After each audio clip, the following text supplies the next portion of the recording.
السلام علیکم ناظرین، آج کا سچ کے ساتھ میں ہوں ندیم حسین۔ آج پاکستان کی سیاسی تاریخ کا ایک اہم دن ہے۔ آج ایک مرتبہ پھر سٹنگ وزیر اعظم کے خلاف تحریک عدم اعتماد پیش کر دی گئی ہے۔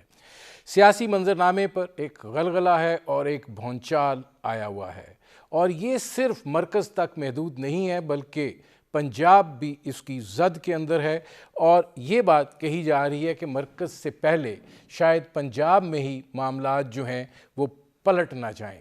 لیکن آج وزیر اعظم عمران خان کی پنجاب کے وزیر اعلیٰ عثمان بزدار سے ملاقات ہوئی ہے، اور اس کے بعد جو صورتحال ابھر کر سامنے آتی ہے وہ یہ ہے کہ ترین گروپ یا علیم خان کا اکٹھا ہونا، ان کا دباؤ اپنی جگہ پر، لیکن عمران خان صاحب بزدار صاحب کو اگر جائیں گے تو اکٹھے ہی جائیں گے والا معاملہ ہے، اور ظاہر ہے کہ انہوں نے ایک مرتبہ پھر عثمان بزدار کے اوپر اپنے اعتماد کا جو ہے وہ اظہار کیا ہے۔ دوسری طرف مرکز کے اندر آج مولانا فضل الرحمان صاحب، آصف زرداری صاحب اور شہباز شریف صاحب نے جو پریس کانفرنس کی ہے، ان کی باڈی لینگویج اور انہوں نے جو کچھ کہا ہے اس کے اندر ایک اعتماد بھی تھا اور ایک یقین بھی تھا، اور یہ تاثر بھی ابھر کر سامنے آیا کہ جن اہداف کا انہوں نے تعین کیا تھا ان کی تکمیل کے بعد ہی انہوں نے یہ تحریک عدم اعتماد اور اجلاس کو ریکوزٹ کرنے کی جو ہے معاملے کو آگے بڑھایا ہے۔ دوسری طرف عمران خان صاحب جو ہیں وہ یہ بات کہہ رہے ہیں کہ یہ مائنڈ کی گیم ہے اور میں مائنڈ گیم کا چیمپئن ہوں، یہ ان چوروں کی آخری واردات ہے اور اس کے بعد ہم مزید تگڑے ہو کر واپس آئیں گے۔ انہوں نے کہا کہ جو آزادانہ خارجہ پالیسی کو حمایت نہیں کرتے وہ ان کو سپورٹ کر رہے ہیں۔ انہوں نے کہا کہ فوج پاکستان کے ساتھ کھڑی ہے اور کبھی ان چوروں کا ساتھ نہیں دے سکتی۔ انہوں نے کہا کہ امریکہ IMF کے ذریعے دباؤ ڈالے گا، جب یہ دباؤ آئے گا تو ہم دیکھیں گے۔ اور ظاہر ہے انہوں نے آج اٹارنی جنرل سے بھی ملاقات کی اور آئینی اور قانونی صورتحال پر جو ہے وہ بات کی۔ اب معاملہ جو ہے وہ ظاہر ہے نمبر گیم کا ہے۔ اجلاس جو ہے وہ کس طریقے سے طلب کیا جائے گا، کیا اس کی صورتحال ہوگی؟ 22 اور 23 کو OIC کا اجلاس بھی ہے، اور ظاہر ہے 23 مارچ کی بڑی اہم دن پریڈ بھی ہے۔ آئینی طور پر کیا عمران خان صاحب کے آپشنز جو ہیں وہ محدود ہو چکے ہیں؟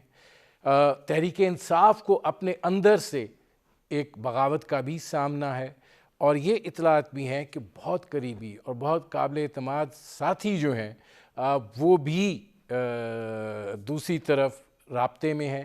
تو اگر یہ صورتحال ہے تو پھر عمران خان صاحب کے پاس راستہ کیا بچا ہے، اور ان کے اس اعتماد اور اس یقین کی جو ہے وہ وجہ کیا ہے، اور اس وقت وہ کیا کر سکتے ہیں؟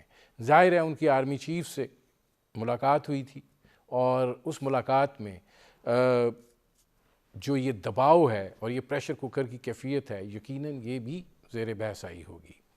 یہ وہ منظرنامہ ہے جس پر کریں گے بات۔ آپ کا اپنے مہمانوں سے تعارف کرواتے ہیں۔ ہمارے ساتھ موجود ہیں وسیم سجاد صاحب، سابق چیئرمین سینٹ رہے، ماہر قانون ہیں۔ ہمارے ساتھ موجود ہیں علی محمد خان صاحب، وزیر مملکت برائے پارلیمانی امور، اور ہمارے ساتھ موجود ہیں سینیٹر ڈاکٹر مصدق ملک صاحب، مسلم لیگ نواز کے رہنما ہیں۔ علی محمد خان صاحب ذرا یہ فرمائیے گا کہ تحریک عدم اعتماد آج پیش ہو گئی، آپ کی صفوں میں کافی کھلبلی ہے، اور جو چہروں کے تاثرات ہیں وہ بھی ایک بے یقینی کی کیفیت کا اظہار کر رہے ہیں۔ آپ کو اپنے اندر سے بھی ایک بغاوت کا سامنا ہے۔ آپ کیا سمجھتے ہیں کہ کیا صورتحال ہونے جا رہی ہے؟ بسم اللہ الرحمن الرحیم، اللہم صلی وسلم مبارک علی سیدنا محمد۔ بہت شکریہ جناب ندیم ملک صاحب، اور آپ کی پرائم منسٹر کو بھی خوش آمدید۔ وہ کیا کہتے ہیں کہ باطل سے دبنے والے آسمان ہی ہم، باطل سے دبنے والے آسمان نہیں ہم، سو بار لے چکا تو امتحان ہمارا۔ تو ایسے معاملات کے ہم عادی ہیں، چیلنجز کا سامنا ہمیشہ کرتے آئے ہیں، اور عمران خان صاحب کی تو زندگی ساری چیلنجز کا سامنا کرتے گزری ہے۔ ہم بالکل تیار ہیں، اور اس سے بالکل جوان ہیں، اور انشاءاللہ ہمارے جو اپوزیشن کے دوست ہیں وہ اپنے آئینی حق استعمال کریں